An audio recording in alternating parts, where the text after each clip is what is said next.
bakwethu ukudibana njalo uhlelo lwethu lamaviki wonke buza iBhayibheli uphendula lamukela ngentokozo ngumfundisi uEsindlovu ngihamba lempofu ezimbili uCK lo OP ngathi basamukele.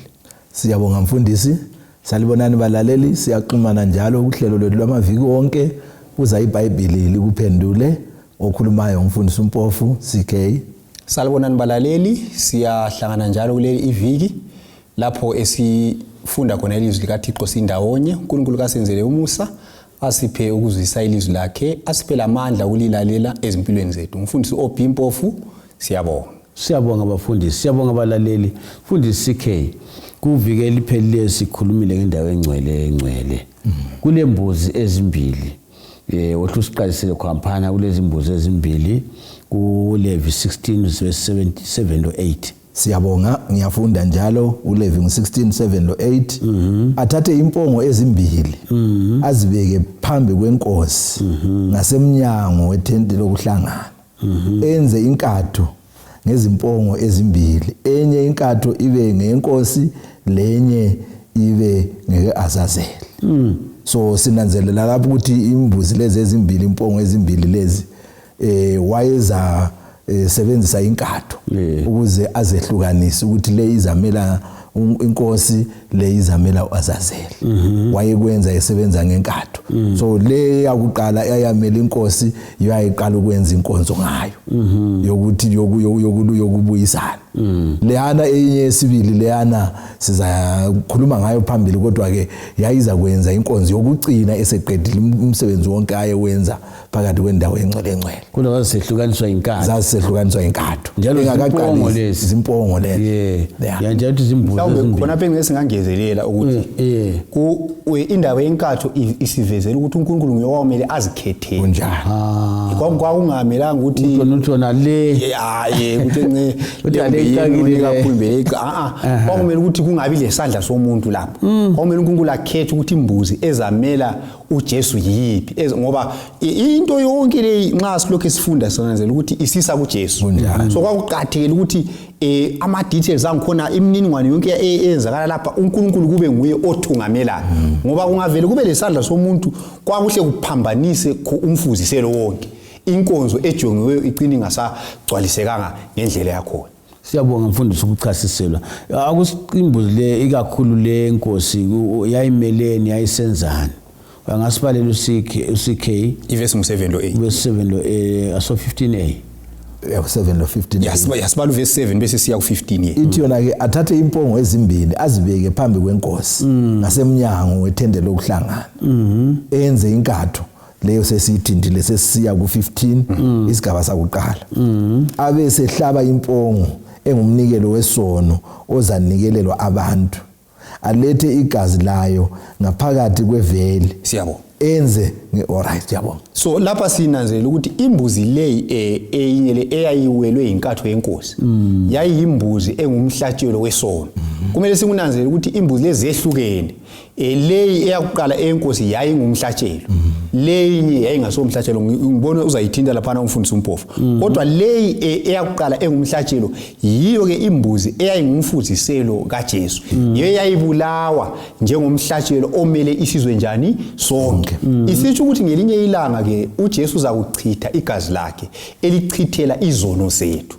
Nguye njalo ngegazi lakhe ozakuhlambulula bonke abavume izono zabo ukuthi izono zawo zisuswe ngendlela yokuthi bazivumile, yena abe nguye othatha umlando wazo. So imbuzi leyi esingathina imbuzi emfuzisela uJesu, kumbe imbuzi yomhlatshelo efuzisela lokho kwenzakala eCalvary, uJesu efela izono zethu. Siyabonga mfundisi. Nxa ukhuluma usenza kanje mina ngingakayi kuCK kulabanye abantu abalahlekayo kuTestament elitsha khonapho ukubona ukuthi iTestament elidala lelitsha kuxhumana ngaphi kunjalo, ungani buyalahleka, ungathini ngamafitshane kakhulu ukuthi ukukhomba kuJesu. Siyabonga ukuthi lezi zinto lezi yazi imfanekiso kodwa yayikhomba uJesu uqobo lwalezi zinto. Engcenye lapho okulula singathatha imali.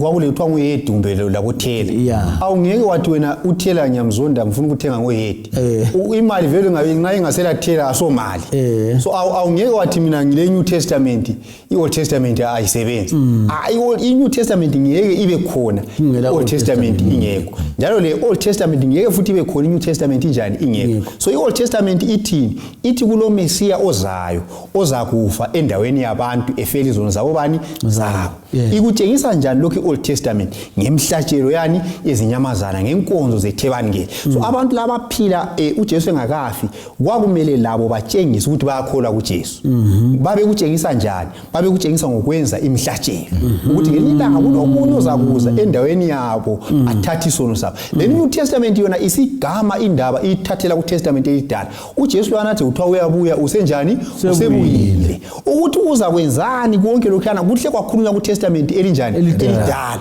so ugcwaliseka ku Testament elinjani elisha so kuyangenana nje kuhle konke ungavela ukhiphe kuyi1 awusela iBhayibheli akusahambi siyabonga mfundisi omunye khona lapho mfundisi uthena ke iTestament elidala ukwambulwa kweTestament elitsha iTestament elitsha ukugcwaliswa kweTestament ukugcwaliseka kweTestament elidala akwakuhle lokho kwakuhle mfundisi sichasisele ngegazi lelani umpristi ayelifafaze lembuzi yenkosi siyabonga mfundisi wami ngizafunda ku Leviticus 16 isigaba sesibili sika verse 15 ngiye kuma kwelika 17 ithi yona ke ku 15 isigaba sesibili lapha enze ngalo ngegazi layo njengokwenza kwakho ngegazi lenkunzi afafaze ngalo isihlalo somusa langaphambi kwesihlalo somusa verse 16 ngalokho uzakwenzela indawo engcwele indlela yokubuyisana ngenxa yokungcola kwabantu bako-Israyeli langenxa yeziphambeko zabo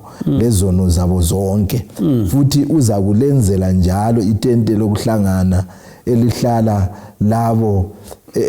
labo liphakathi kokungcola kwabo kakungabi khona umuntu etendeni lokuhlangana kusukisele kungeneni kwakhe endaweni engcwele ukwenza indlela yokubuyisana aze aphume nxa esenzela yena indlela yokubuyisana lendlu yakhe lebandla lonke lakwa-Israyeli so sinanzelela ukuthi igazi leli wayelithatha nxa eselithatha ke elempongo leyi yakuqala esikhulume ngayo enkosi wayesenza khona ukukhana yeke wakwenza ngegazi lenkunzi lapho ayevula khona indlela esenzela yena lemuli yakhe wayefika ke afafaze ngalo isihlalo somusa ngaphambi kwesihlalo somusa kungaphi nxa kunceda abalaleli imfundisi kusendaweni engcwele lapho ayesenza khonapho ukwenzela ukuthi abavulele indlela kube yikuthethelelwa kwezono leziyana ezisuke ngale zabuya ethabanekeleni sezisuke ethabanekeleni lapha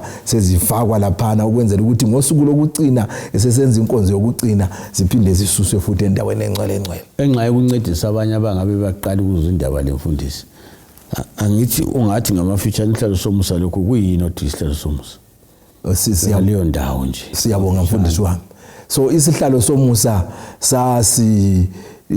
sidikisele esasivale umtshokotsho wesivumelwano kulapho kwakubonakala khona inkazimulo kaNkuluNkulu esibiza sithi Shekinah glory so kulapho ke kwakuveza khona ubukhona lobungcwele bukaNkuluNkulu so kulapho ayefafaza ngakhona ukwenzela ukubuyisana komuntu onileyo noNkuluNkulu ngoba wayewona ngenxa yokuthi weqe imithetho leyana ephakathi komtshokotsho wani wesivumelwano usifuna ukwengeza yabona usehle wakuthinta lapha ukuthi uhlupho lonke vele lwalukhona lapha lwalubangela imithetho leyayiphakathi so kwakumele ukuthi abantu abayephule umthetho benzelwe ukubuyisana ngokuchela kwegazi lapho kule mithetho khona so ngicabangela ukuthi khona lokho kuqhathekile kakhulu ukuthi sikubambisise njalo sikuzwise nxa sikhuluma indaba yosuku lokubuyisana abanye kade izimfundisi bayakhuluma besithi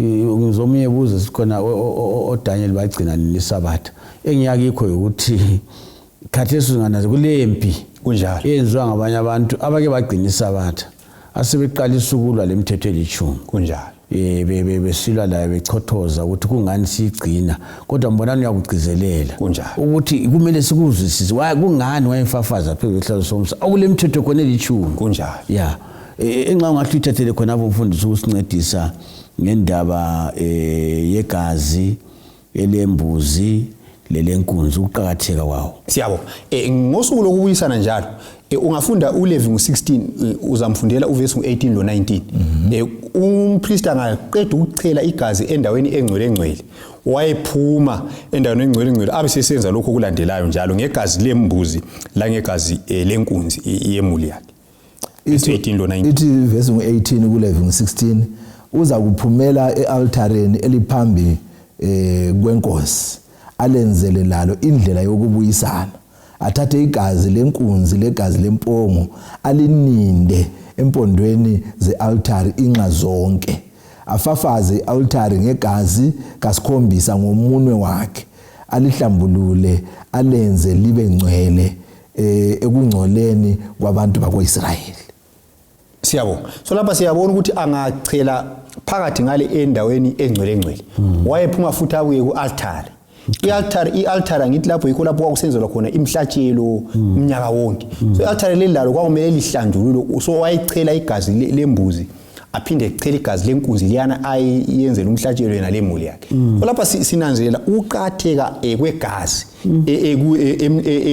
enkonzweni zonke lezi igazi liqathele okunye futhi esikubonayo ukuthi umpriest labantu ungananzelela lapha sokuhlanganiswa igazi sokuchelwa igazi lembuzi kuphinde kuchelwe igazi lenkunzi ekampriest so uNkulunkulu ayekuveza lapha ukuthi umpriest laye ungumuntu la nxa emela abantu yena kafani lo Jesu ongela sono so laye wayedinga ukuthi ahlanjululwe ngegazi njengabantu laba bedinga uhlanjululwa ngani ngegazi so yikho sibona ukuthi inkonzo eyenziwa ngegazi lenkunzi iyafana lenkonzo eyenziwa ngegazi lembuzi so kusithi ukuthi umpriest lo laye la nxa wayemela abanye laye wayedinga igazi lika Jesu ukuthi ahlanjululwe uyindlela ungakayikhatshana mfundisi abathungamele okhulume ngabo kunjalo labo bayizona kunjalo khona kokuqhathekile bayakudinga igazi lika Jesu bayalidinga umthungameli ngeke athi hayi mina sengangena kudala angisadinga ukuthethelwa angisadinga uvumiswa so siyabona ukuthi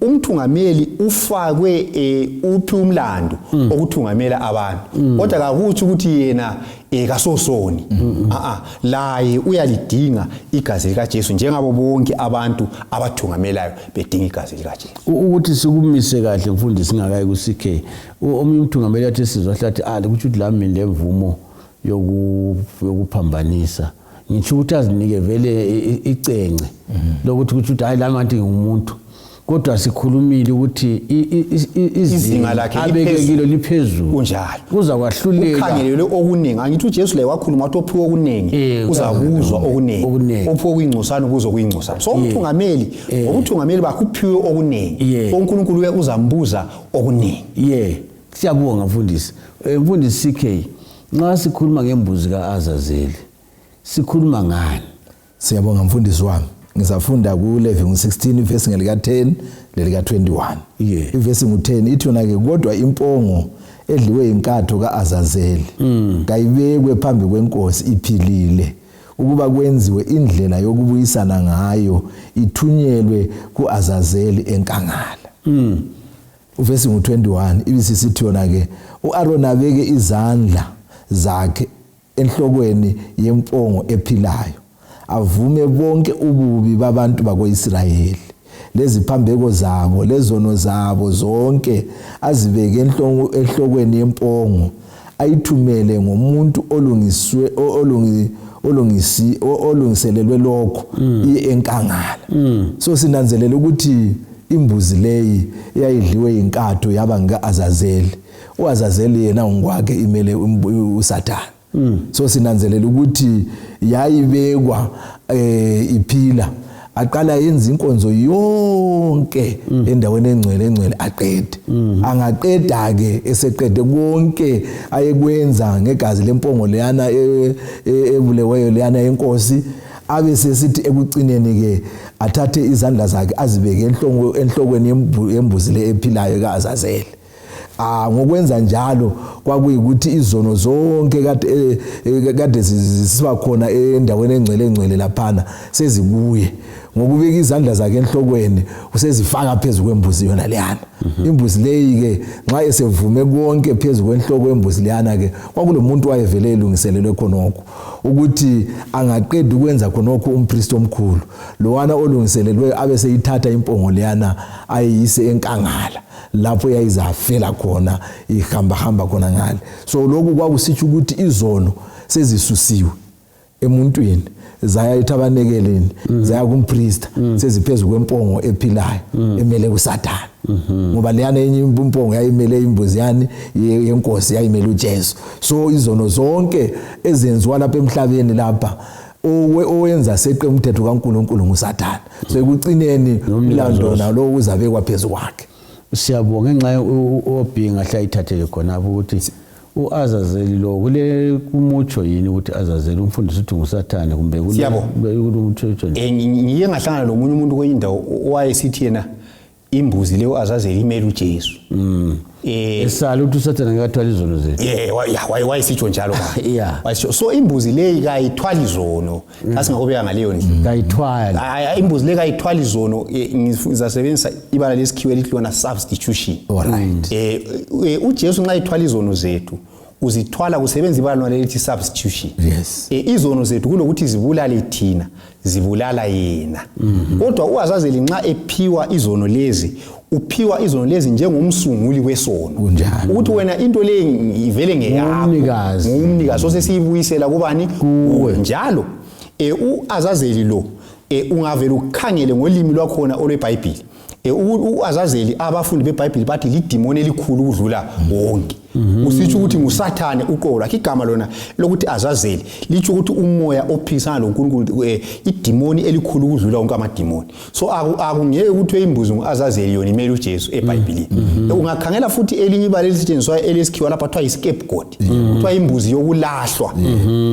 So akula mhlatshelo kungela ukuchitheka kwegazi. Imbuzi le yayingabulawa so ngeke imele ubani uJesu. Imbuzi ezimele uJesu kuTestament edala sibona ukuchithwa kwani kwegazi ngoba uMahebheru 9 verse 22 iBhayibheli lithi akula kuthethelwa kwesono ngela kuchitheka kwani kwegazi. So imbuzi le kwakuyimbuzi emelele uSathane ozaphiwa izono zabantu ezivunyiweyo njengomnikazi wazo. Ngoba uSathane kuzamele ajeziswe uNkulunkulu ejeziselwa izono zabantu bonke ngoba nguye wasungula ini isono. Yikho sikufunda lapha ngendaba kaAzazeli. Ubeka kuhle mfundisi angithi laba abakholwa into zesintu xa kule ntembi bathi kayibuyele kumnikazi kunjalo. So khona umfundisi ungakayishiyo nale singakabuyi kwakusenzakalani kuyona limbuzi. Siyabona ungafunda ke uverse 22 lapha iyasitshela ke iBhayibheli ukuthi imbuzi le iza kuthwala izono zabantu iye endaweni engahlali umuntu njalo baza kuyiyekela iyehlala enkangala. So imbuzi le yayisuswa lapha so kumele sibone bona ngathi umfundisi umpofu kwakuthinta lapha ukuthi isiqalisa lapha kwakule inkonzo zansuku zonke abantu babuya bezovuma izono ntangavuma izono inyamazana iyabulawa isono somuntu esisukile sayenyamazaneni isono sesisuke enyamazaneni ngokuchela kwegazi siye kuThebani usuku lokubuyisana solubuya ke sokusenziwa inkonzo la yokuhlanjululwa kwendle engcwele.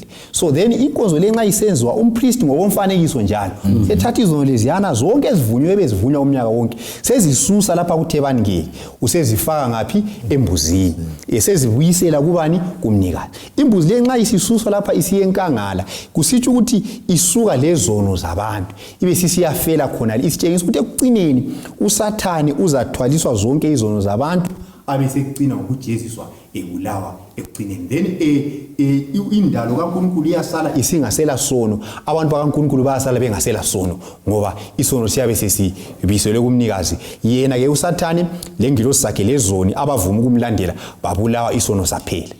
Undoda lo wayechiya ngapi mfundisi Mbuzeli? Wayichiya endaweni ekhatshana enkangala ongahlali khona umuntu. Abe sephenduka nxa usiya phambili uzathola ukuthi nxa wayephenduka kwamela ageze la engakabuyeli futhi ebantwini. Ndingamunye wayezamnqamekela eceleni afika yayifakwa vele endaweni yokuthi akusoze kufike umuntu imbuzi nayana ize injani ize ife.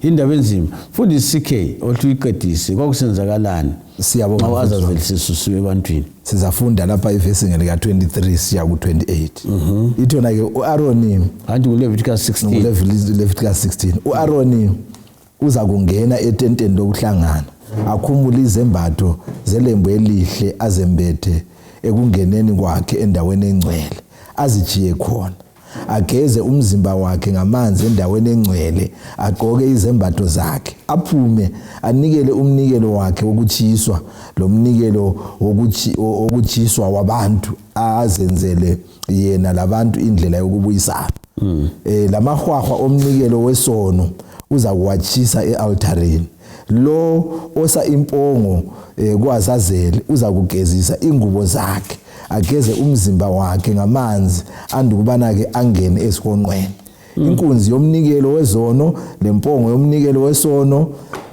elangeniswa igazi lazo ukwenza indlela yokubuyisana endaweni engcwele ziza kukhutshelwa ngaphandle kwezihonqo izikhumba zazo lenyama yazo lomswane wazo kuchiswe ngomlilo ivesi ngelika 28 okuchisayo kagezise ingubo zakhe ageze umzimba wakhe ngamanzi andukubana ke angene esihonqweni so sinanzelela lapha ke khona kukhana esike sakuthinda sikuphinda phinda ukuthi inkonzo zasuku zonke zazisusa izono ezivunyiwe ebantwini zisiya enyamazaneni nxa igazi lenyamazana lalicelwa phakathi kwethabanekele izono zana sezisuka enyamazaneni ngegazi sezisiya endaweni ethabanekeleni so ngosuku lokubuyisana ke sokwenziwe inkonzo lezi ezenziwa ngumpriest omkhulu owayengena endaweni engcwele kanye ngomnyaka sezisuswa ke laphana izono leziyana seziyiswa embuzini liyana esithe yena ngekabani ngazazeli so ke imbuzi liyana ke nxa lo olungisiweyo laye wayehambisa khatshana enkangala endaweni elugwadula esevela khona ngale laye ngenxa yokuthi uthintane lembuzi leyi emele izono zonke bezingena laphana ensuku zonke so kumele ukuthi nxa ebuya laye akhumule izigqoko ageze lezembatho zakhe ozichisayo lezo zikhumba lenyama liyana yabisele laye futhi ngemva kokuchisa so kumele futhi yenze njani ageze ukwenza ukuthi izono leziyana kube ngumfanekiso ukuthi akula muntu okumele izono leziyana zinamathele kuye sesiphelile kwakusiba inkonzo yokubuyisana la mfundisi nxa sigqiba enqe ngamafitshane kuyini ongakuchiyela abalaleli ngendaba lesikhulumayo ikakhulu nxa sikhangela ukuthi uNkulunkulu indaba yesono uyiphatha njani siyabonga ngiyabonga mfundisi wami engingakutsho ngamafitshane ukuthi isono siyabulala yikho inyamazana lezi zazisifa nsuku zonke ziphinde futhi zife ngosuku lokwenza njani lokubuyisana kodwa ke ngaphandle kokuchitheka kwegazi kakukho kuthethelelwa kwesono kodwa ngabanika ithemba bani ngale ithemba esilalo ukuthi uJesu wasifela esiphambanweni wabhadala ngegazi lakhe so thina akusadingi ukuthi sife kuhle samukela uJesu ukwenzela ukuthi izono zethu zonke zithethelelwe obi ungayigoqa usithi singathi thina uNkulunkulu ufuna ukubuyisana lesoni injongo kaNkulunkulu enkulu ukuthi isoni sibuyisane layo konke lokho kuyenzakala lapha kusivezela ukuthi uNkulunkulu ufuna ukusindisa umuntu injongo yakhe enkulu kulazo zonke so akula sizathu esokuthi umuntu alahlwe ukuthi umuntu alahlwe sibili kufanele asebenze nzima sebenze gadala ukufuqa uthando lwaNkulunkulu elifuqela khatshana kodwa uJesu wenzile konke ukuthi wena lami sibuyisane la ekucineni kwakho konke uNkulunkulu into ayifunayo ukuthi siye kuphila lapho ngela sono khona yikho esikufundayo lapho ukuthi uNkulunkulu ufuna siyezweni esizaphila kulo uSathane lesono lezoni kungasekho so akula sizathu esokuthi ungabi khona kulelo lizwe ngoba uNkulunkulu wenzile konke ukuthi abuyisane lawo balaleli nasi indaba liyayizwa abafundisi bayichasisa besehlukanisa imbambo lomgogodla behluba indlubu ekhasini ukuthi akula muntu olesizathu sokulahlwa wena lama silasizathu uJesu wabhadala konke inyamazana zonke lezi sazikhumba uJesu zayo lokho siyiphethe indaba yendawo engcwele indaba ethabenekile abafundisi besivulela besichasisela indaba ezike kakhulu bayathinta ngamafitshane kodwa indaba ezike kakhulu. Ungayindawo hlala lathi silandele amaviki wonke kubuza iBhayibheli ukuphendula. Inkosi belawe sidibane njalo uhlelo luzayo. Siyabonga.